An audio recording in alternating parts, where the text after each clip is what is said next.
How many downloads of Jim and Bill It's Another Day podcast?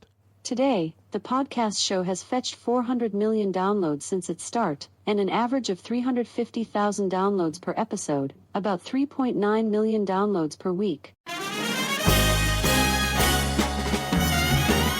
Well, hello there. It's another day. I'm Jim Harrington.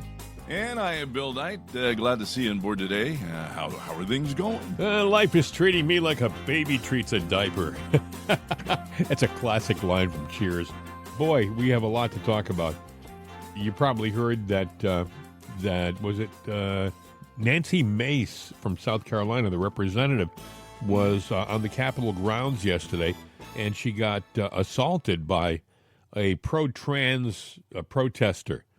Yeah. Otherwise known as a pro-trans terrorist. And I guess she was injured in the wrist area. She's wearing a brace now, and she had to ice her arm. And, I mean, whoever it was thought it was okay to hit a woman, which I think is unbelievable. Fortunately, she was on the Capitol grounds, and I guess there were some Capitol police who came to her aid. But is this the beginning of something? Do these people feel entitled? Do they think they can do stuff? I was thinking when I heard... Yeah, they do. Bill, when I read this story, I was thinking, do these people think they can assault a congressman and there'll be no consequences? In the meantime, on January 6th of 2021, if you happen to be a 70-year-old grandmother and you walked into the rotunda of the Capitol and looked around like a tourist and then left 6 minutes later, you will spend the next 3.5 years in jail. Mm. This doesn't seem to be any equality, One person essentially walks in like a tourist and goes to jail for 3.5 years. The other person assaults a congressman, and so far what? No consequences?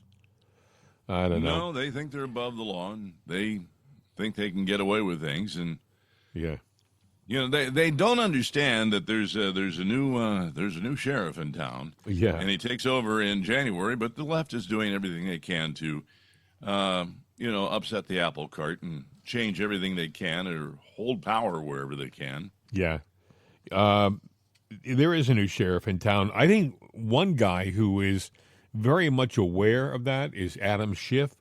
Oh, he's shaking in his shoes. Yes, he is. He actually came out in front of the cameras. I think he was with Chuckles Schumer, that laugh-a-minute senator from New York. And, Schiff came up to the cameras. Usually he's bright-eyed and gleeful. He was a bit more serious when he got in front of the microphones this time. Here's what he said. I don't think the incoming president should be threatening his political opponents with jail time. That's not the kind of talk we should hear from a president in a democracy, nor do I think that a pardon is necessary for the members of the January 6th committee. We're proud of the work we did on that committee. It was a fundamental oversight obligation to investigate the first attempt to interfere with a peaceful transfer of power in our history. Many of you were here in this building during that violent attack, and we're proud of the work we did to expose what went into that once-in-history effort to interfere with the transition of power. You did a great job, and that'll stand for itself. Thank you. That's Schumer in the background. They did a great job. Schumer, who never looks anybody in the eye. He never looks at camera. He can't look at people. And that's a character flaw. That tells you what's really behind the eyes, which can't look you in the eye. He's a shifty, deceitful guy. Pun intended. Just like Schiff. Yes. No, yeah. And Schiff, I would like to remind him that it was never determined that it was a fair election. You guys preached it was, but, we really didn't get to do the forensics on it. So there's that. Threatening, political opponents with jail time. Boy, that sounds familiar. Well, let me tell you. That? Oh, Democrats did that. Well, yeah. They threatened. Yeah. Well, no, they didn't. They didn't just threaten people. They actually did it. They put people in jail. I point to Peter Navarro. What hypocrites? Peter Navarro, and I point to Steve Bannon. And speaking of Steve Bannon, He was on a bit of a roll yesterday. It's kind of a long cut, but it's worth listening to. Actually, it's much longer than I have here. I have about 7.5 minutes of his dissertation, which went on for about 12 minutes. And he literally says to the people on the left, hang on, we've got your number, and there's a new sheriff in town. But he starts off with a piece of audio that I want you to listen to. He starts off with this, but it's a good piece of audio.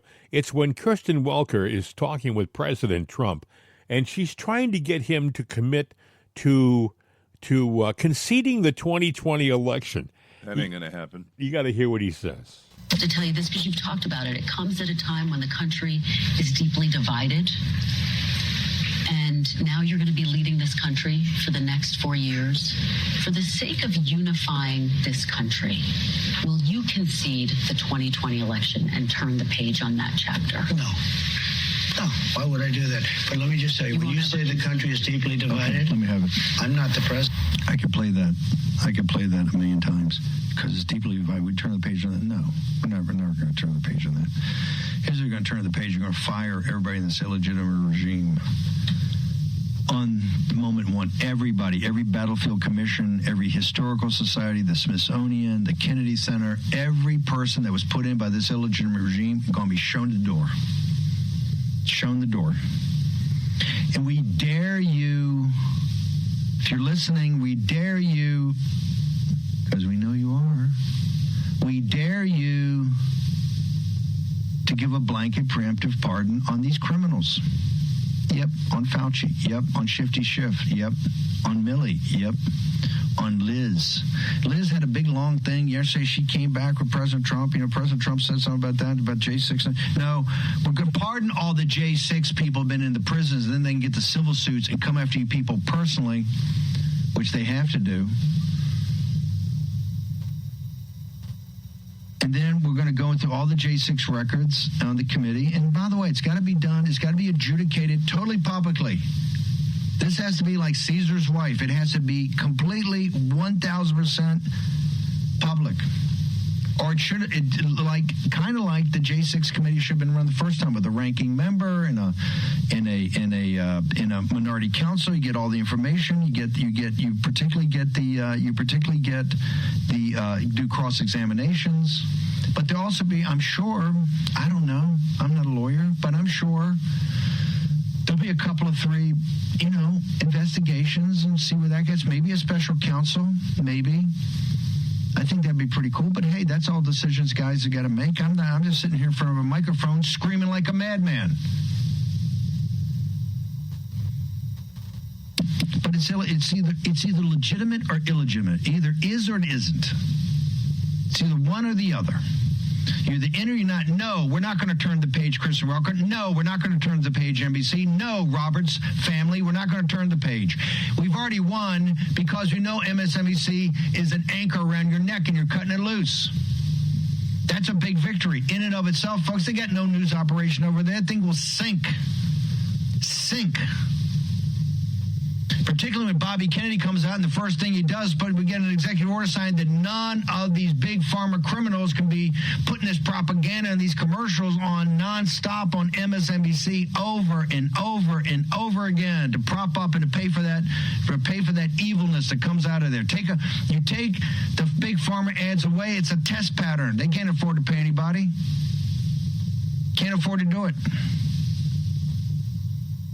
Man, they got some sick folks that watch that thing. I'm not talking mental. I'm talking, man, just watch MSN. We monitor it every day in CNN. They got diseases you can't even imagine. I said, is that a real thing? Then they got the disclaimer, which is in and of itself is worth it. I think it's a comedy routine. They talk about these diseases you've never heard of. And these people will get broken. They get fingers. They get everything. Their heads, the bodies, all of it. It's crazy. Crazy. If you don't believe in the Make America Healthy Again, good Lord, just watch MSNBC for a day. So you'd be running, get me some organic food, no more ultra-processed food. I just want to live on fruits and nuts.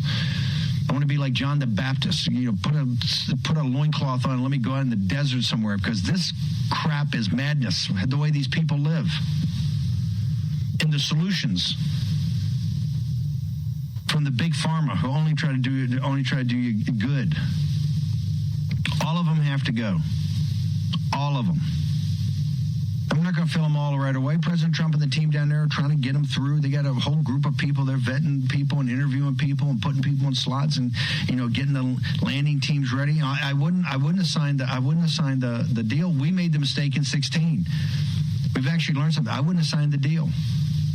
I wouldn't let the FBI near your people. Not near them. They're not worthy. The FBI is not worthy. The FBI is not worthy. It should be broken apart into many subgroups. Number one, the counterintelligence part should go somewhere, not the CIA. It should go somewhere. Counterintelligence. The counterterrorism should go to another place. I think you get some savings. The law enforcement, I think, should then be, if you need a federal investigative force, hey, maybe you do for these federal crimes. You got the U.S. attorneys, you got a whole thing at the Justice Department. Look, the FBI's got 250 lawyers. They're trying to recreate the Justice Department. Hey, why don't we make it simple? Why don't we take the 250 lawyers and send them back to the Justice Department? Got it? Where the lawyers go, put them over there. Maybe there's only 50 seats, so you get rid of 200, but take those out of the FBI, put them there. And then the FBI investigators and all the field stuff, and maybe you put them with the U.S. attorneys. Maybe we kind of give it some critical mass. I don't know. Greater minds than mine are thinking up, but that's kind of and then guess what? You don't have any FBI. Think about it for a second. In building the headquarters, it was the headquarters is bigger than the Pentagon. I don't think we need that. I don't know. As my brother tells me, you watch every movie, when the local guys are trying to solve something, the FBI walks in and it's always a bunch of clowns and they're stepping on people and getting in the way and they're just, the local guys got it. Hey, FBI, you're all puffed up on MSNBC because you're all puffed up the other day. We're going to get this guy. The FBI's got him. Somebody at McDonald's ratted him out. Then you had a couple local. We had Barney Fife and his wingman went in and saw him. The young guy, boom, we saw him. We walked up, guys eating a Big Mac. Excuse me, eating a breakfast burrito. So I guess they don't do that at McDonald's. Not that I would know. Eating a breakfast egg McMuffin. Guys macking down, working on an egg McMuffin. 2 cops show up. No FBI. The great FBI, 5 days. This guy could have killed 10 other people. Still his weapon. But the amazing FBI with the multi-billion-dollar budget. And the headquarters that's bigger than the Pentagon has ever struck you as odd? Do we really need this kind of... No, because that's the American Gestapo needs it, because they need to jackboot and kick down the doors of all these folks, these people praying the rosary. Think about that for a second. The guys have been in Danbury, the people I know in this life movement, I'm not that churchy, right? I try to get, in this journey, you struggle, you try to do the right thing, but I'm not one of these churchy guys. These guys are super church. They are holy people. Their whole life revolves around this. They're going to have a lot better time. They're going to have a lot easier discussion when the book of life is open. Their thing's going to go quick. Okay, go. You're good to go. Dude, these are holy people. These are people dedicated. They're in prison. They're in federal prisons. Women in their 70s are federal prisons. How did that happen? The FBI put them there with the Justice Department and these radical prosecutors. And their day of judgment's going to come. We're going to out all your names. You don't get to hide. You're all big shots. You're all tough guys until you're not. You're all tough guys until you're not. Steve Bannon, well, he went on and on. He had another at least 7 minutes. Yeah. But it was a lot of what he said is true. They want to build a brand new headquarters building that's bigger than the Pentagon, and he says, "Why? Yeah. What's the story with that? Unless they're going to come after, it's just going to give more people a chance to build more cases against American people." Mm-hmm. I think the idea, they're really nervous down there about Kash Patel because he has said publicly the very first day he gets into office, he wants to take all of the FBI agents and send them out to different parts of the country, and he wants to tell them that you're cops, be cops. Don't stick around Washington to score political points. Go out and be a law enforcement officer, And I love the fact that I didn't realize this. The FBI is part of the Justice Department. So why does the FBI need 200 lawyers of their own outside of the Justice Department? If they're all part of the same branch, couldn't they just call the FBI, call the guys over in the Justice Department and say, we have a case for you to investigate? What do you need to have 200 of your own lawyers in-house? It's redundant. It's ridiculous too, Anyway, Bill, I think that they're getting nervous in Washington. I think, and I would be very concerned. I'd be very cautious, President Trump. I hope somebody in Mar-a-Lago is listening. I hope they have the best security, the best protection, because you are about to not rock a boat. You're about to sink it. You're about to sink the boat, and they know it in Washington, Bill. There's so many things that the Democrats are trying to do. Every move that they make now is to try to disrupt, derail, Trump's presidency. Yep. You got the Labor Relations Board, the chairman of that, Lauren McFerrin.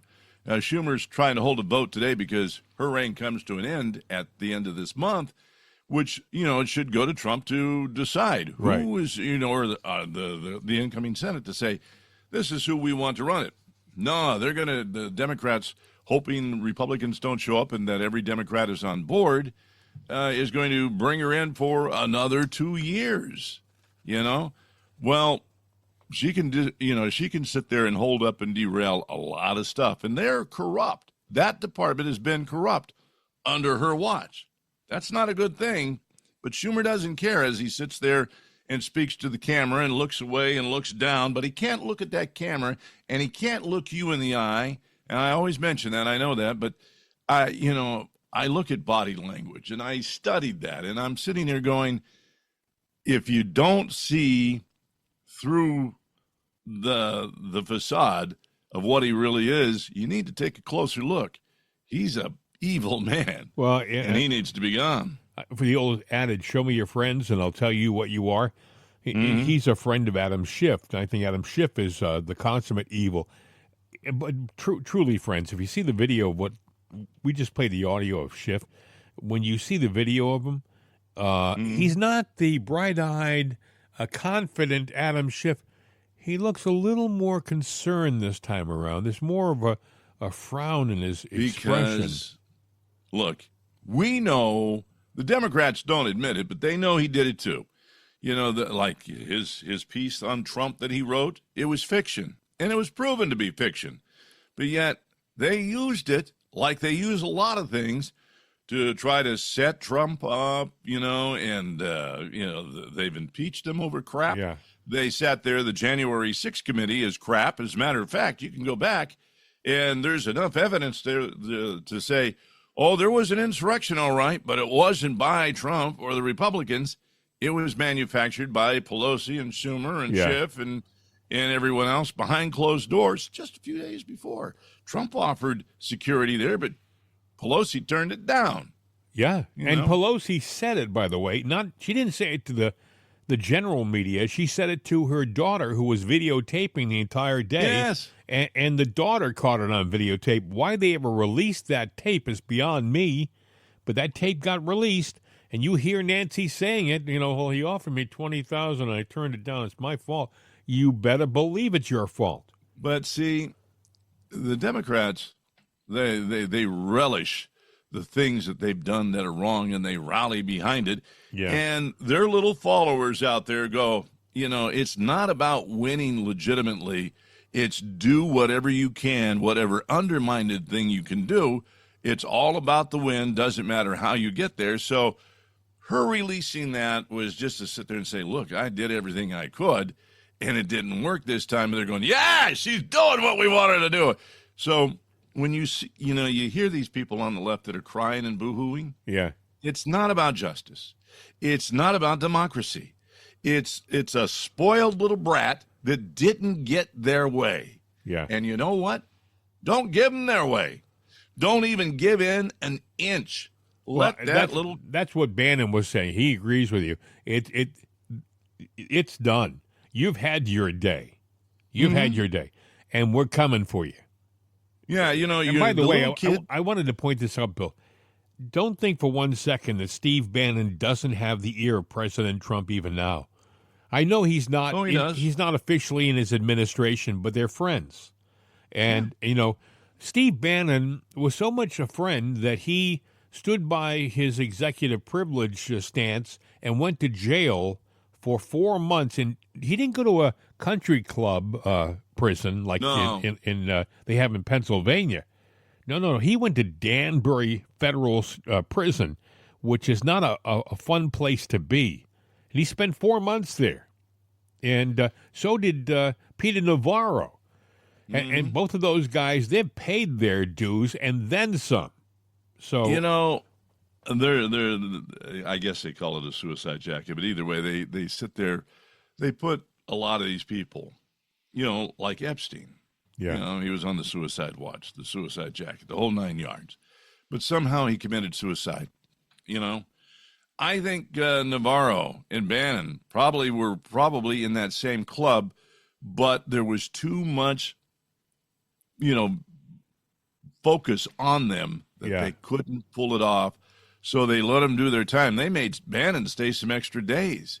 Yeah. I mean, you put yourself in that situation. I mean, I don't want to go and talk about the United Healthcare story because that's a big mess to unravel. But the kid that's caught, whether he's the guy or somebody put up to it, he's now in that suicide suit and on that watch. And most people believe that he's going to go in there and, oh, yeah, I went to go get a cup of coffee and I found him hanging. I don't think that'll happen in Pennsylvania. Maybe if they get him back to New York. In Pennsylvania, he's in Altoona. I would submit, Bill, that they didn't. They're going to move him. Well, they'll move him. If they move him to a place that is more in their control, yes. But I think that right now Altoona is doing a bang-up job. I mean, here's a little town. By the way, I think I mentioned this, that they were calling it in eastern PA. Altoona is out by Johnstown, about an hour and a half from Pittsburgh. And it's a very small little, I would say, central/western PA kind of city. When I say city, I'm using the term loosely. It's not really a city. I remember it. I wasn't there for it, but I remember it for the big flood. That was the Johnstown flood. Yeah, that was 1899 or something like that. Yeah. No, I don't think you were there for that. No, I wasn't around then. No. I wasn't even a gleam in my dad's eye. No, He neither wasn't was- even a gleam in His my dad's grandfather's eye. eye. Yeah, I know. No, there was no plan for us, and Right. at least not in anybody that we know But- directly today. So far, Altoona rather is doing a good job. They seem to be doing things right. They're protecting him properly. He has a lawyer, and the lawyer did a press conference yesterday, and the lawyer seemed to indicate that they're going to fight extradition. They don't want him moved out of the state of PA. Right now, I guess he's charged with using false identification and stuff like that. I don't know whether he's been actually charged with murder. Maybe he has. Yeah, he has. Has he? I think Okay. they did that late in the day after they got him. They had to do everything else, the gun charges, the ID. I think he's brilliant, or not brilliant, but smart in fighting the extradition. If he is a setup guy, the only shot he's got is in Pennsylvania. Not that it's a great state either, but you go to New York, we'll throw him in Danbury or something like that. I mean, I go to Massachusetts all Well, it's the a time. federal case now. You know why it's a federal case, Bill? Because he committed the murder in New York, and he went across the state line into New Jersey, and then across a state line again in PA. When you cross state lines, it becomes a federal case. So, but the FBI, like what Bannon said is true. The FBI they have these TV shows on every week, the FBI Night on CBS. At first, it's FBI, then FBI International, then FBI Most Wanted. And I'll be honest with you, I watch them because, it's entertainment, it's a little shoot-'em-up action. But it's like in 1 hour, the FBI solves a major crime, a major crisis. I'm thinking, what great PR this is. What great advertising this is for the FBI. In the meantime, they're going out and they're arresting, pro-lifers for praying, or they're arresting, or they're sending people in as spies into Catholic churches to see who's doing what. Serious. That's the kind of thing they're doing. I saw a videotape. You probably have seen it too during the last 3.5, 4 years, where they would pull up on a Sunday morning to somebody's house, a young couple or something like that, and they would walk in with their helmets and their, their guns, and they would arrest somebody for having walked in the demonstration on January 6th. And I say walk, I mean peacefully walk. Didn't break anything. They just saw their face. They were able to identify this person on videotape. They were inside the Capitol. They're going to spend the next 4 years of their life in prison. For the FBI to be as corrupt as it is these days, and I'm not saying there aren't good people in there, but there's not as many as there were because, at some point in time, somebody sat there and said, we got to get these good people out of here because they're doing us harm. We can't do the nefarious things that we want to do.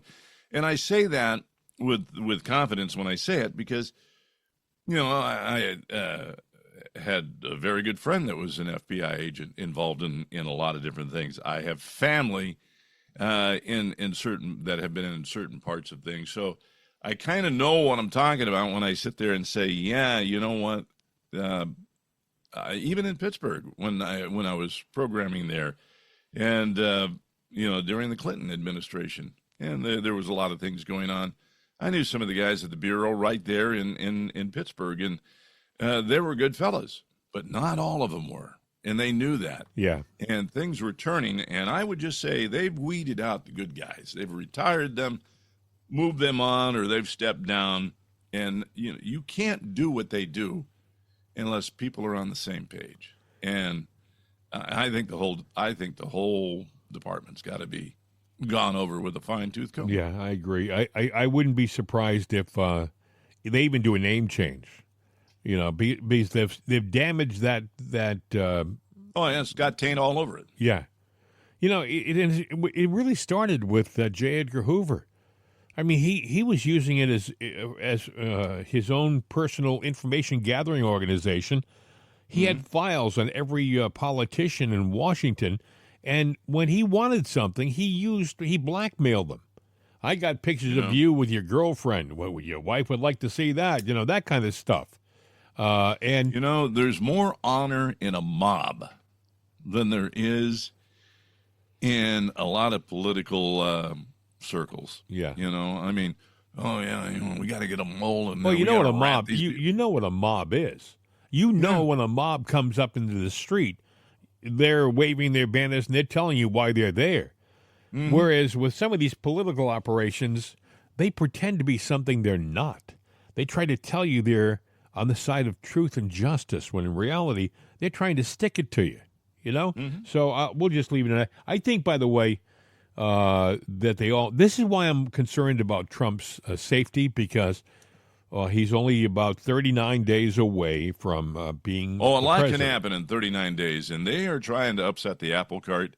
Yeah. They're going to flip this bus any way they can, and Biden still might get us into a war. You don't know that. That's true. Hey, listen, let's take a break here to remind you that if you haven't got all your Christmas shopping done, might we suggest you visit rightsideshop.com, rightsideshop.com, because you'll find some neat little trinkets there. We have sweatshirts, T-shirts, baseball caps, and cups, all with clever little designs supporting our side of the ledger, if you know what I mean. Also, we have Right Side Coffee. A delicious coffee. It's, to be precise, it's Jim and Bill's Right Side Coffee, medium roast and medium decaf roast, and would like you to at least try it. And I'll tell you why. A little bit of the proceeds, not all the proceeds, but a little bit of the proceeds come back to Bill and I, and we hope to turn that around and use it for promotion in the coming year. By the way, I should point out, friends, that we are just a mere 5 days away from our 3rd anniversary. We've been doing this for 3 years. And by the way, all the expenses have been on Bill and I, and we haven't made a dime. We've done this show because we both Bill and I, folks, some people say, why do you do it every day? I mean, you guys get up early in the morning. You have to do your homework, the show prep involved, and then you do these shows every single day. Why do you do it? We've talked about it off air, and it's because, folks, this may sound crazy. Radio's been very good to us. We've both had success in this business. We've both had a lot of success in this business, and we've both had our times of making good incomes and things like that. Now, in these sort of retirement years, if you know what I mean, we're using the tools that God gave us, our talent and our voice, for our country. We can't, Bill and I both know that we really can't go out and march with the militia or anything. We're too old, but we can tell you what's going on. We can tell you the truth as we know it, and we can give you our opinion and hope that you can make an educated evaluation of this political environment that we're living in right now. Yeah, there are some people out there who are trying to confuse the issue. We try to tell you what's happening, and we give you our opinion. But anyway, getting back to the coffee, just one more time, we have Juan and Jose. And Juan and Jose come here every day with their guitars, their mariachis, and all that stuff. And they're And, everything you buy helps to pay for them, too, That's true. Right now, it's out of our pocket. They eat a lot of burritos. They really do. And tacos, oh my God. They stay at your place, too, because they eat the burritos. All the time, man. They're always in the refrigerator. So listen, if you get a chance, stop by rightsideshop.com, make a purchase, and you'll help not just Bill and I, but you'll also help Juan, Jose, and the Border Crossers. Wake up on the right side with Right Side Coffee. And they can use a lot of help. Anyway, Yes, that's they about could. it. And you can always spot Jim's house on a cold, snowy winter's day because it's the house with all the windows open with those guys there eating the burritos. Arriba! Yes. Andale. Oh, my God.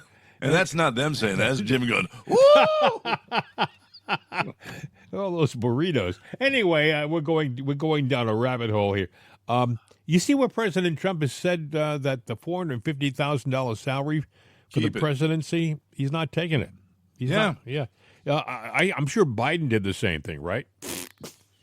Yeah, right. Yeah. No, well, Biden, he kept the money, and he said, plus, I got some dirty money coming, I got the barista money and all that other stuff, Yeah. I got a big family, I got to feed them. Yes. Wait a minute. They feed him. Everything comes home to Papa. I'm not taking the money, but I'm sending my bag man, Hunter, over to get it. Jeez. What a lucky guy. Gets 11 years worth of pardon. Yeah. For any crime that he's done or maybe even thought of doing, or might be doing in the future. Who knows? You told me a story before we went on the air. I had missed this one about Marjorie Taylor Greene. Oh, yeah. Apparently, she's gotten bomb threats, and she got another one, and called the cops. And I guess the cop was racing out there, had an accident, and unfortunately killed a woman, innocent woman. So, is the person who called in the phony SWAT or /bomb scare, is that person now should be hunted for manslaughter at least? Well, I would think so, but, look, there's a sense of guilt that probably goes to Marjorie because she's feeling bad and awful about it. And just like I would feel if I called the cops and all of a sudden it caused a commotion where somebody that was totally innocent had nothing to do with anything and they get killed for it, and then, I'm sure the officer is sick over it too. And the only person that's not sick over it is the person that did it just as, that person ought to be in prison. That person should be charged with, I think, at very minimum, manslaughter for doing that. Because his actions led to the death of another person, be it indirectly. Maybe his intent wasn't to kill that woman, but his actions caused her death. Yeah, and, when, I don't know, I'm a capital punishment kind of guy, and I can't think of a scenario where you would do something like this and that, it's unfortunate, but, I had to do what I did. You didn't have to do what you did, and it cost a life. Right. So I really think, you deserve the full weight of the law on you. Now, what that weight is, I don't know what it is, but it should be the maximum. How do these people get the home numbers of these representatives and senators? I would think that one of the things that they should, it should be incredibly hard for anybody to get their phone numbers. Well, okay, you got a Verizon phone, you got a Verizon number, Right. Somebody there has, this is Trump's personal cell phone, There's a record of something everywhere, and there's somebody inside a company that doesn't like you. And if you get to a point of prominence, whether you're a big celebrity, or you're Sean Hannity, or you're the president of the United States, or the senator of Colorado, or Glenn Beck, or whatever, your number's gonna be out there. At least I know, in my little circle, even in my little circle, there's probably somebody who goes, boy, I sure like to get his number so I could call him and tell him a few things. But I'm not at that level, and I kind of like that. And plus, I may have a different phone number that's really how you get to me. Hey, interesting. There was a lot of talk about Kari Lake being made the ambassador to Mexico. So much so, it sounded almost like it was a done deal, and until it wasn't. Last night, in the evening, it was announced that President Trump's former El Salvador ambassador, a guy named Ronald Johnson, was nominated as the ambassador to Mexico, which leaves everybody to think, well, what's going to happen to Kari Lake? And, Bill, I was thinking, I think Trump is a very savvy guy, and I think he realizes that you don't stick somebody with her high profile out in the wilderness as an ambassador to Mexico. You want her to be around you so that she has more of an influence and more visibility. And also, I would submit, Bill, that because of her stance on the border, she probably would have been more of a target in Mexico. Well, I also think because she draws fire. Yeah, like Matt Gaetz. So I would have sat there and floated. Oh yeah. I would have let it float out there that she was the person. She was the person. She was the person. He did. She was just a distraction. Yeah. To what you're really going to do, so that you can get your other person through, and for the most part vetted, because the media's out there. They're attacking everything. They were going after her. They were going after Gates. They're going after Tulsi. Yeah. They're doing everything. They went after RFK, Jr. And they're going after everyone that they can. Hegseth, they've gone after him. That looks like it's turned around. It looks like he now has the support of most of the senators that he needs. Well, you got these economists coming out. It's not a shift here, but they're going, oh, well, Trump's plans for this and that. He's an idiot. Trump's an idiot, and this is not going to work. I'm an economist. Well, wait a second. I always see that. Yeah, wait, you're right. Where did he go to college? Well, no. First of all, Trump went to Wharton Business School. Yeah, but also, Trump is, if he's such a bad economist, how did he make $10 billion? I mean, that's a good question. The proof is in the pudding, folks. The proof is in what he has done. Trump, people say, well, Trump inherited it. Let me tell you what Trump supposedly inherited. His father had some money. Trump supposedly inherited $2 million to start, I guess, because there were already properties that they had, but nowhere near what he has now. He, at one point or 2 points in Trump's life, the guy went bankrupt. The guy was in. No, he didn't go bankrupt. His company went bankrupt. Yeah, that's true. Because he never, by the way, he never thought of himself as being out of business. It was just another obstacle in his building process. The guy ended up. More corporations fail than make it. Oh, and Trump will tell you that. I mean, he had to fold his casino, I think, in Atlantic City. But he he's never let that be a final stop for him.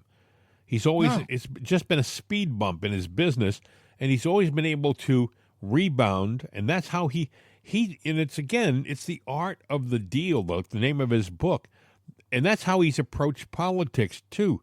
People say, well, I hear these economists, Bill, they'll have these very erudite. We're talking with the chief economist at whatever it is, some big firm in Wall Street. Can you tell me what you really think about tariffs and how they're effective? Well, in my experience, tariffs can be a detriment to... No. The fact of the matter is they've worked in the past and they will work in the future, especially if it's being used by somebody who knows how to wield that power, be it Trump, Look, that's what he majored in, is economy. He is an economist, and he is a businessman. And, when you talk about, well, he went bankrupt this many times, he lost, X amount of money. When you have a corporation and you see it's not going to work, you got to know when to hold them, know when to fold them. There's a time to say, this is not going anywhere. It's time to liquidate and dissolve. It doesn't really mean that you lost money. It just means that you didn't see the future. Well, what it didn't mean for him is he was never out of business. No, he's not out of business. He's got a lot of businesses. I've done a lot of things that haven't gone to fruition. Other things have. You just sit there, you keep going. Now, I'm not anywhere at his level or anybody else's. I'm comfortable in my own little stratosphere. Well, and that's great. He never thought of those failures, and I put it in quotes. He never thought of those failures as an end. He just thought of it as like flipping of a page into another chapter, And that's the kind of guy he is in Washington. By the way, folks, we've spent 4 years in neutral in this country with this administration. Well, I'd say we were going backwards. Well, yeah. I know we've gone backwards big time on the border, Bill, so you're absolutely correct. And we've also destroyed our image. Don't think for 1 second that world leaders haven't looked at Biden and laughed just like you laugh, folks. Just like I laugh when you see this clown get out there and go, when he mumbles on the stage, and he's the president of the United... When he finishes a speech, he did it this week again, and he turns around and he doesn't know where the heck he is or how to get off the stage. Look, he is doing so much damage right now. Some of it's deliberate, some of it's accident. Yeah. But he's doing so much damage right now. And Kamala has proven that she can't run anything either. We need to somehow freeze the government, freeze everything in place where he no longer has any say or anything. He doesn't have the nuclear suitcase.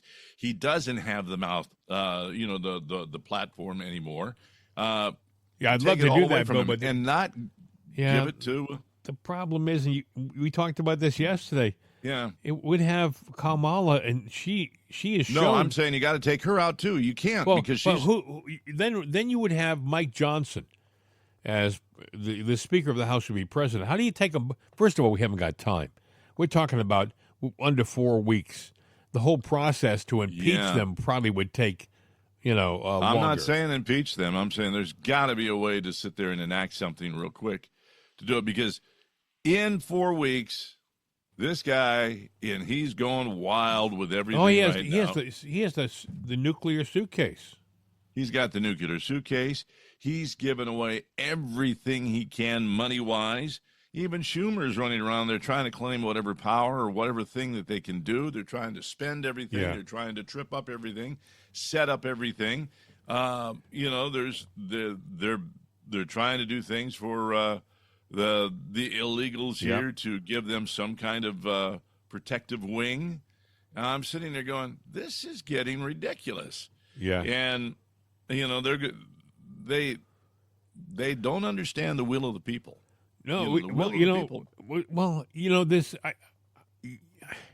I would say you're right, but then I think, well, they have to understand what they're doing. They have to be aware of the damage they're doing right now, because you and I are just observers from the sidelines. We see it. Most everybody who's looking in at what they're doing can see it. So they have to know what they're doing. Then I look at somebody like Pete Buttigieg, right? Oh, Pete Buttigieg is a clown. I mean, if you gave the guy a red nose and floppy shoes and a horn on his belt, he would be right in his element. That's who Pete Buttigieg is. what did he do as a mayor? He screwed up the town, right? His main accomplishment was he couldn't fix the potholes. I think he was from Fort Wayne, Indiana. Wasn't it Fort Wayne? He wants to be the governor of Michigan, I think. But I'm thinking, wait, I thought he was in Indiana. These politicians, Romney did it too. Utah, Massachusetts, wherever they see an opportunity, well, I'm gonna spread wings and fly there. There's a lot of things. He's also considering running for president. Now, do you honestly think he really believes that he could be president of the United States? Yeah, I think he does. And I think that there's a group of the left thinks, okay, it's a momentary setback. We're going to come back in and we're going to take it all. And they're sitting there going, he'll go, I'll run for president. I'll run for governor. I'll get the governorship. That'll give me a better platform and a bigger platform to go, okay, I'm running for president. And, the other person that wants to do that is Miss Harris, who thinks she's going to run for governor of California and then run for president. And you got AOC out there that thinks that she is going to be the top Democrat now in the Oversight Committee and that she is going to make a run for president. And Gavin Newsom, who says he's not running, is actually thinking about it too. And you I'm mean like, Governor Hare? Governor Hare. Yeah, who's over $38 billion in debt. What a resume that is. And I'm sitting there going, and you're looking at what Joe's doing and spending all the money. Yeah. And when you look at the deficit, going, well, I don't know how we're going to get out of this. We're damn near $40 trillion in debt. There's a book, and I forget what it's called, but that was written by Elon Musk. And even back when he wrote it, back in the early 00s, he looked at the undiscretionary spending, the stuff that the government does not have to put on the line there and show. Yeah. And those are the promises that they make, but they're not part of the budget. The budget. Yeah. And Social Security's in there too, whether we like it or not. That's got to be fixed. Because they have been taking money, borrowing money, and promising things to the point back in the early 00s, it was $100 trillion in debt.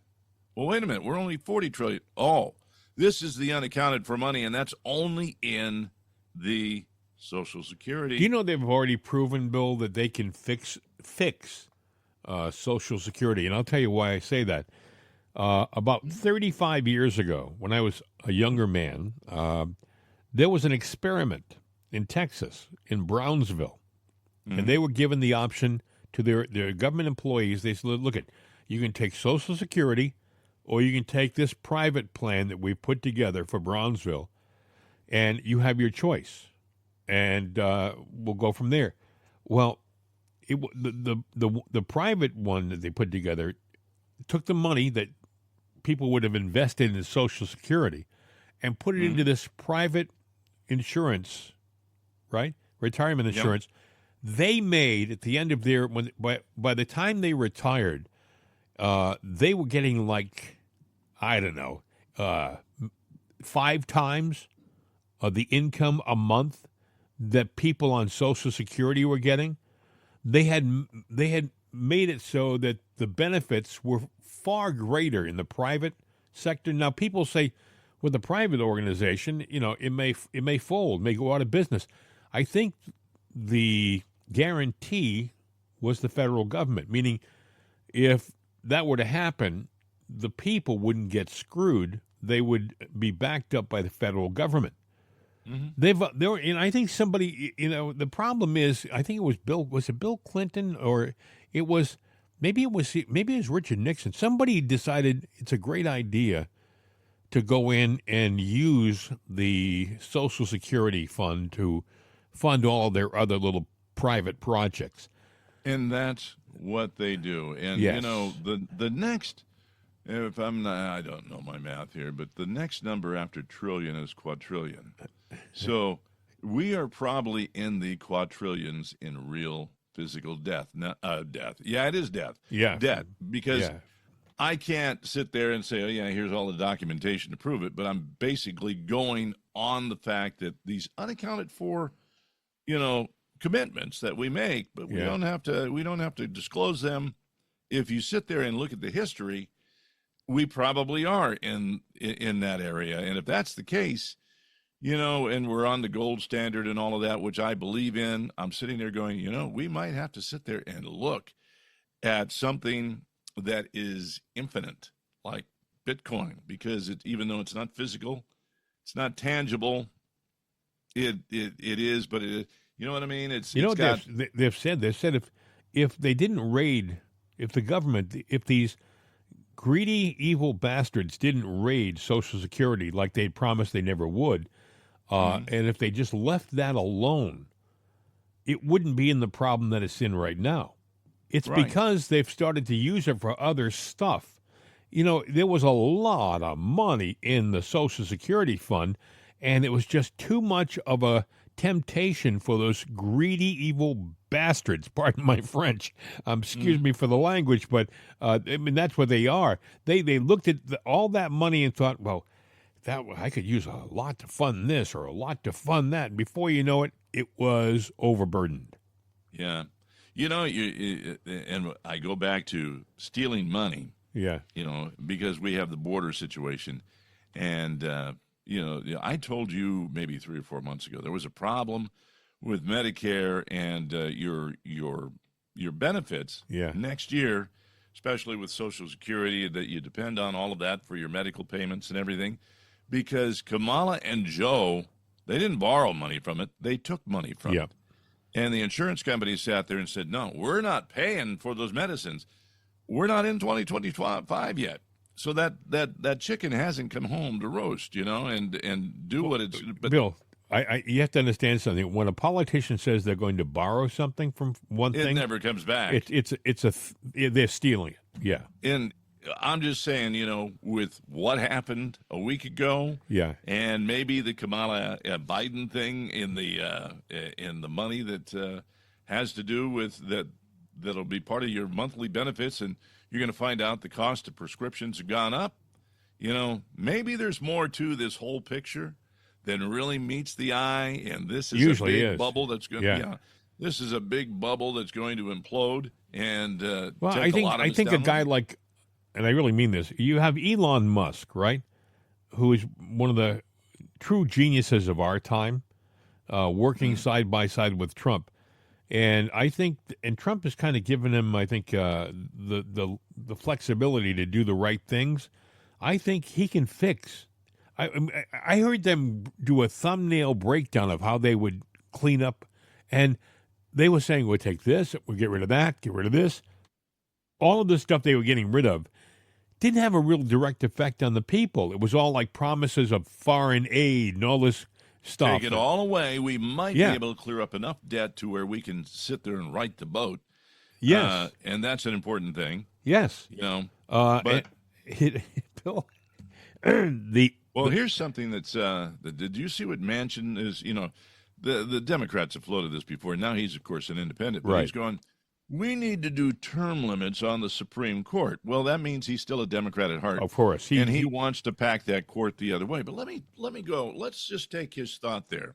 Because I said, well, you know what?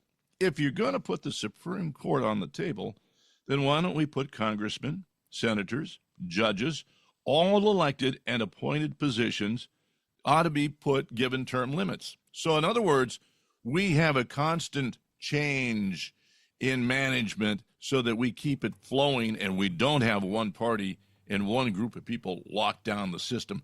If we're going to look at term limits, let's do it right across the board there. Then you don't have this swamp. Here's the thing, Bill. We've run out of road, meaning that the clock has almost run out. Oh, the clock quit ticking a long time ago. So they thought, you know, in order for them to do things like expand the Supreme Court and put more. It would have taken months of debate, months of the process before they could have done that kind of thing. Well, right now we've got, like I said, 39 days till Trump is in office. And by the way, Trump is not going to, there's no honeymoon. Trump is already effectively president right now. I mean, they just had Orban from Hungary. He didn't fly into Washington to see Joe. He flew to Mar-a-Lago to see Trump. Yeah, they were meeting yesterday. You know who else was down there? Mel Gibson, General Flynn, and there was somebody else, and I can't think of who it was, but there were three people who were down there meeting with Trump yesterday. He's been a busy, busy man.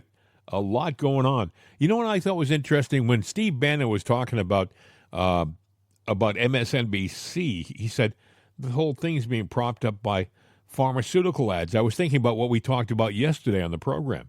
We talked about that yesterday on the show.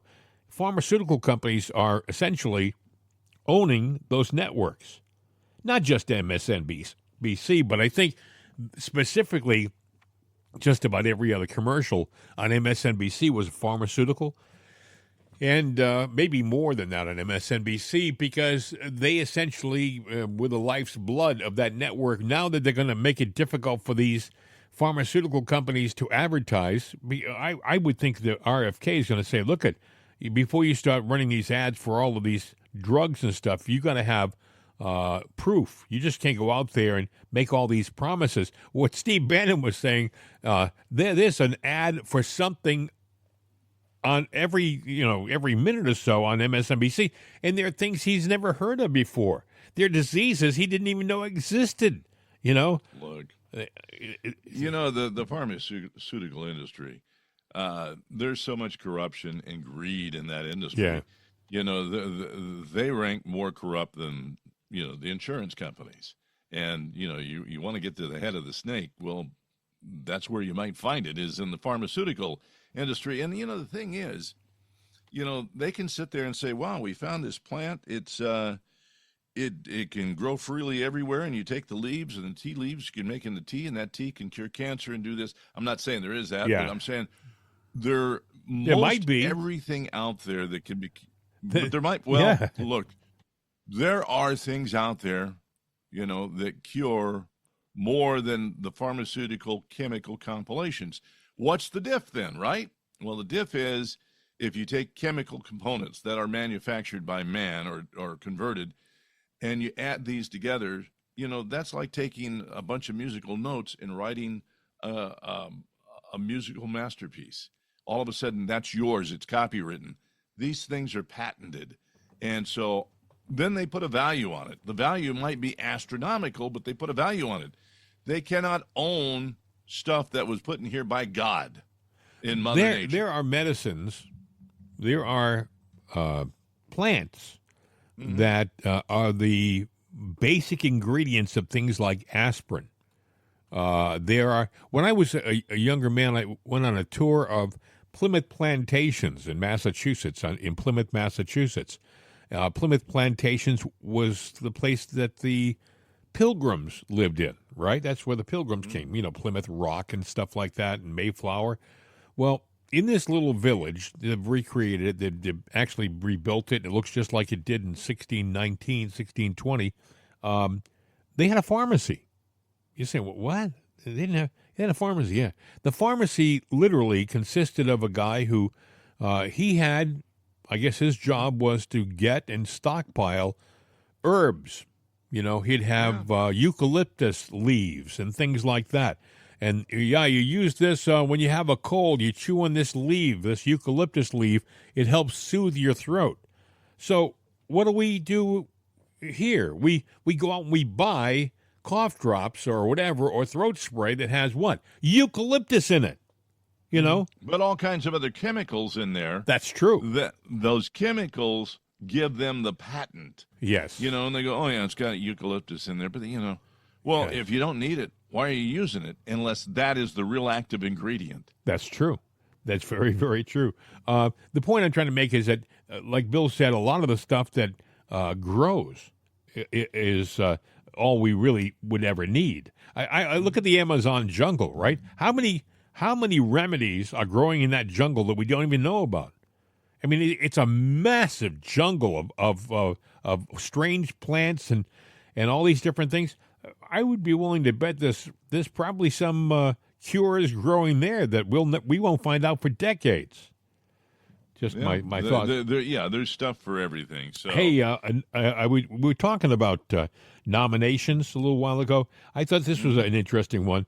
I thought that Kimberly Guilfoyle was engaged to Donald Trump Jr. I swear they were. I could be wrong, but I thought that was the case. But yesterday, towards the evening, President Trump announced that his future daughter-in-law, that's what it's written here, future daughter-in-law, Kimberly Guilfoyle, will serve as his ambassador to Greece. Now, I'm just saying, call me crazy, but if your daughter-in-law, now is Donald Jr. going to go? And he might. You never know. Well, maybe he will, but I guess that means a whole squadron of Secret Service will have to go over with him and protect him. Well, there could be something bigger in the picture. You don't know. Well, I don't know what that would be, but the point is, Kimberly's going. And I'm thinking, does Donald really like Kimberly? Maybe it's like, is he like sending her to Timbuktu? That's my daughter-in-law. Yeah, I'll take care of her. I don't know. Yeah, you're reading too much into it. Just let it play out and see what it is. Well, I don't know. I don't know if one of my children's boyfriends came by and he seemed like a nice enough guy, and I had the power, I wouldn't say, "Oh, he's a great guy. I'm going to send you, sweetheart, to Greece for the next 4 years, and maybe you can resume your relationship when you get back." I'm just saying. It just struck me as being an odd choice. I'm happy for her if it's what she wants. If she took it readily, then she wanted it. Well, maybe. Judge Janine had an interesting interview, Bill. Daniel Penny, who was found innocent yesterday. Was it yesterday? The days are racing by. Maybe it's Monday. I think it was the day before, yeah. Yeah, Daniel Penny, who's been found free, an innocent man. You always see him walking in the hallways and not talking, right? And he's very uncomfortable being in the limelight. Well, he did an interview with Judge Janine on Fox Nation, I believe. And I got an excerpt here, just a short excerpt. This is the first time I heard him speak, and he seems like a decent man. He really does. Listen. I mean, I'm not a confrontational person. I don't really extend myself. I think this type of thing is very uncomfortable. All this attention and limelight is very uncomfortable, and I would prefer without it. I didn't want any type of attention or praise, and I still don't. The guilt I would have felt if someone did get hurt, if he did do what he was threatening to do, would never be able to live with myself. And I'll take 1 million court appearances and people calling me names and people hating me just to keep one of those people from getting hurt or killed. He seems like a real decent guy. He was a Marine. He still looks like a Marine. He walks like a Marine. He looks like you could put him in uniform, cut his hair, and have him stand guard at the White House doors. He's he looks like the stereotypical Marine. Unfortunately for him, his pain is not over yet, because now he's going to go to civil court, which I don't think is fair. He was acquitted. The jury came back unanimously and said he's not guilty. But the parents of this guy that didn't even love their son anyway, from what I see, they see it as an opportunity to grab money, and they're going to civil court. And, you can sit there and really massage that to a point to where the bar is very low. And pretty much anybody could lose or win in civil court. If somebody sues you because you had a hangnail, they would sit there and say, it upset me that you were wearing flip flops. And talking in percentages, Bill, in criminal court, you had to be 99% guilty to be found guilty, almost 100%. to be found guilty. I guess 100% actually. But in civil court, it's only 51%. The majority. Why do we do that? Because, well, attorneys make money doing that. So, and in civil court, you can put a big price tag on it. Well, that person's not going to get all the money. Whatever they get, is going to come from, whatever you got or insurance, and either way. And that attorney's going to get a big piece of that, or he's going to get notoriety. Well, he won this case. Yeah. There's a lot there. Look what they've done to poor old Rudy. Giuliani. Awful. Yeah. They've crushed the man. Now, I'm hoping there's some justice when Trump gets into office. Maybe the Justice Department takes up his cause. It helps to rectify the situation. But, you can't count on for example, the Supreme Court. You would have thought they would have thrown out that gag order. We talked about this yesterday. The one in New York, that Marchand, the partial gag order. You can't talk about Marchand, can't talk about his family. Well, now they haven't done that. They decided not to do that, and to me that would have been a no-brainer. I wouldn't have even had to do any serious consideration. I would have said, of course, that gag order is worthless. It's done, but they didn't do that. They're trying to hold on to the Letitia James case, and, all the money there and on that, because they're going like, and it has been stated and proven, even by lefties, that there is no case there. It's all BS, and it was lawfare. No, we got our conviction. We're going to go with it. Yeah. And I'm like going, that state just needs to,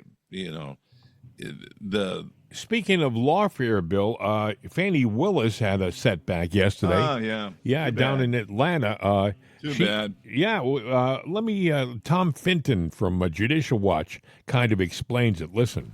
We've been doing this type of work for 30 plus years at Judicial Watch, and never before has a government official gone into default in such an egregious way here and be found in default by a court in what is essentially a simple open records lawsuit.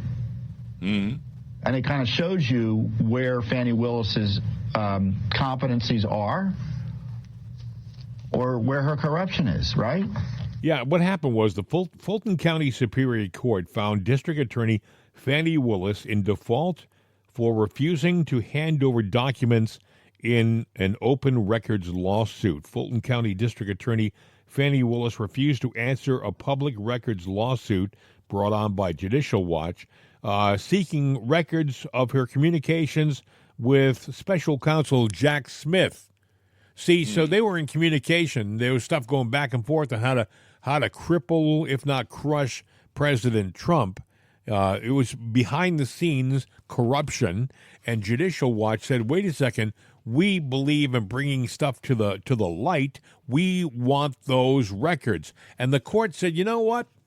We agree with you, Fannie Willis. Give Judicial Watch those records." Except Fannie Willis flipped them the fickle finger of fate and said, "No way." Is that what that finger is called? That's what it's called. And so now she's in trouble. Now I don't know why she would be surprised at being in trouble. But see, Democrats think they can defy the court. I look at Eric Holder. You remember Eric Holder? Yeah, Eric Holder was in contempt of Congress. Contempt of Congress. If that crime sounds familiar, that's essentially the crime that Steve Bannon and Peter Navarro were charged with, being in contempt of Congress with the January 6th committee, right?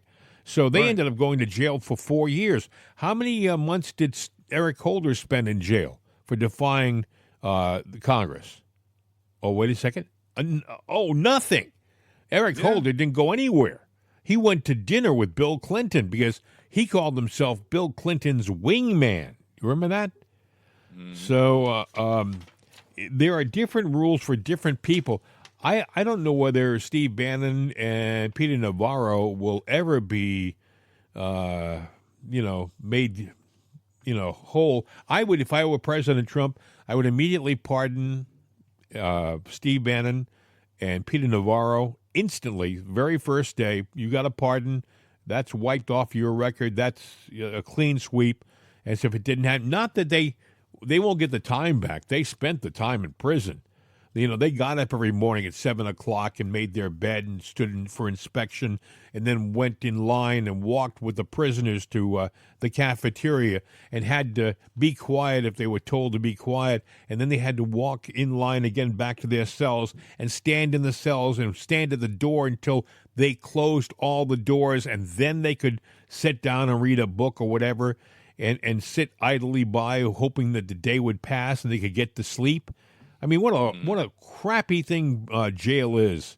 And they had to spend, I wouldn't want to spend 4 minutes in jail.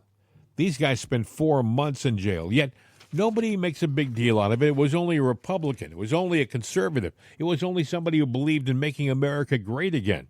It's not a big deal.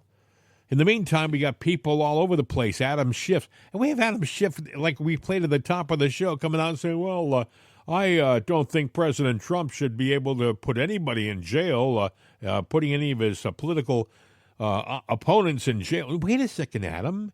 It's not a matter of putting political opponents in jail. It's about putting political criminals in jail. If you did something that was criminal, Adam, and a lot of us think you did, you should pay the penalty.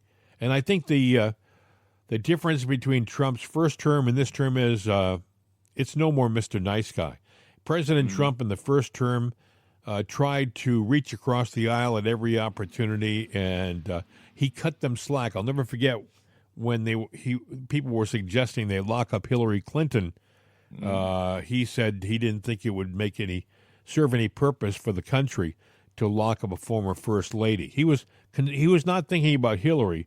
He was thinking about the country. I think this time around, Hillary should have reason to be concerned, because I think this time around, after having been through what he went through with Jack Smith, I think it's going to be a different situation.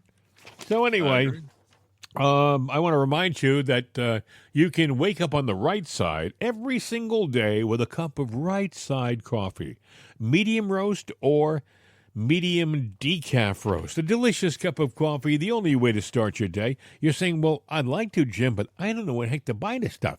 I'll tell you. You go to rightsideshop.com. I know you were looking for a pencil. You need a little bit of time.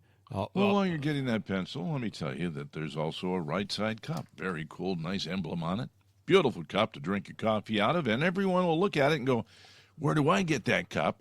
Or you can get the Daddy's Home cup too. Oh, you'll be the envy of the cafeteria. Everybody will look at that cup and say, "Oh, I got to have one of those." Where'd you get that? But you know what? Don't drink out of the Daddy's Home cup in front of a liberal. You will see them go off like a Roman candle and melt down right before your eyes. Do you remember the scene from Beetlejuice where Beetlejuice is sitting next to the guy with the shrunken head? That'll be the liberal. Yeah. It's not a pretty sight. No. It's a funny sight, but it's not a pretty sight. Exactly. And where else, by the way, do you hear this fantastic group, Juan Jose and the Border Crossers? You hear them when we're talking about right side coffee, right? Gentlemen, if you would.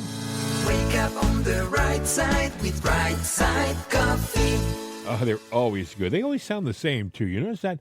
They are consistently good, just like the coffee. Oh, yeah. They're good guys. They're just like the coffee, Bill. The coffee is consistently good, cup after cup, just like Juan Jose and the Border Crossers. Good guys, good coffee, good swag. RightSideShop.com. Yes. Anything else we should talk about before we put a fork in this one? Nah, I think we get the fork out and just stick it in it and say it's done, because we know this. There will be more news today, and we'll be talking about it tomorrow. Oh, absolutely. Yeah, one thing's for sure. Stick around. You want some news, we'll have it for you in the morning. I hope you have a wonderful day. Relax. They're talking, Bill, where I live, they're talking about rain turning to snow. I hate that four-letter word. Snow? Yeah. I have friends of mine. You probably do, too. I have good friends of mine. Yes, you do. I have good friends of mine who live in Florida. One of them lives in Vero Beach, which sounds like heaven on earth, right? My friend Bart lives down in Vero Beach. Oh, yes. I I talk to him every so often. He listens to our show regularly, and he says things like, "How's the weather?" And I'll say, "Well, it's 22 degrees." He said, "Yeah, it's a little chilly here too. It's 78." 78. Oh my gosh! And I do know I'm living in the wrong spot. But well, you're in Pennsylvania. It's funny though because it's a weird transition here, but apparently there's favorite songs by states, and I think Pennsylvania is Jingle Bells. Is it really? Believe it or not, yeah. I mean, as it is, out in California. Really? Now the Beach Boys from out in California, right? Their song "Little Saint Nick." Wonderful song. Well, that's popular. Yeah, that's popular in Maine and in Massachusetts. Oh, but here in somewhere in parts of the Midwest and up in New Hampshire, it's "Let It Snow, Let It Snow, Let It Snow." Appropriately so.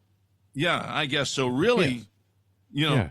for those yo-yos down in Florida, which I think they're. The only Jingle thing Bells is, though, you see advertisements, right, all the time for, come on and buy a timeshare down in beautiful sunny Sarasota or West Palm Beach or something, or come on and spend your summer in a brand new home or whatever. They were always talking about Florida. You never see ads for, come on up to Western Pennsylvania where it's cold and wet. You'll love the clouds. I mean, so. Well, that's true. When I went to Portland one time. Did you really? One time, yeah. he said. One time. Yes. It's a story we don't need to go into because you go, what? I've been to Seattle. I've been to I've been to Alaska. Now, Alaska. Have you ever been to Spain? Alaska's yes, no, I've never been to. Well, I've been close to Spain, but I haven't been to Spain. But Alaska, God, I was there in August and it was 54 degrees. There are parts of Alaska. Yeah. There are parts of Alaska, though, in the winter that are nice and summery. As you get down to the more I guess southern parts of the state. I can't think of where they are, Bill. I've been to Juneau, and that's in the southern part, and that was 54 degrees in August. So, I would if they're telling you that parts of Alaska are tropical, I think they're pulling your leg. Well, I don't think they're in the hundreds, but 54 is not bad. Well, it's bad in August. I mean, you have to consider everywhere else. But in the winter, it ain't bad at all. No, in the winter, it's great, but it won't happen. I mean, you put on your your swim trunks or your Bermuda shorts. Yes. By the way, make those anymore? You'll find them in Bermuda. The interesting thing about Juneau, a lot of people don't realize it. You can't get into Juneau other than by boat. There's no highway. There's no highway coming into Juneau. I guess you could fly into Juneau. You probably could land by plane, maybe, and they probably do have planes to fly into Juneau. But I don't know. It's really a isolated little city, and it's the capital. People don't realize it's the capital of Alaska, Juneau. Yeah. So, hey, I know we kind of got off on a tangent here, my friend, but we do that a lot, especially. Towards the end of the program. Hope you have a great day, folks. Relax. Enjoy your, what is today, Wednesday already? Halfway through the week? Yeah. We're on the downhill slide now to the weekend, and we're, about a week and a half away from Christmas. So I hope you got all your shopping done, and you got Jim a nice present and me a nice present, because we know what we got for you. Yeah. More shows. That's true. We'll keep delivering our show, just like Santa Claus will be delivering your presents. I think there's only one thing left to do. What's that? Hasta la vista, baby! We're out of here.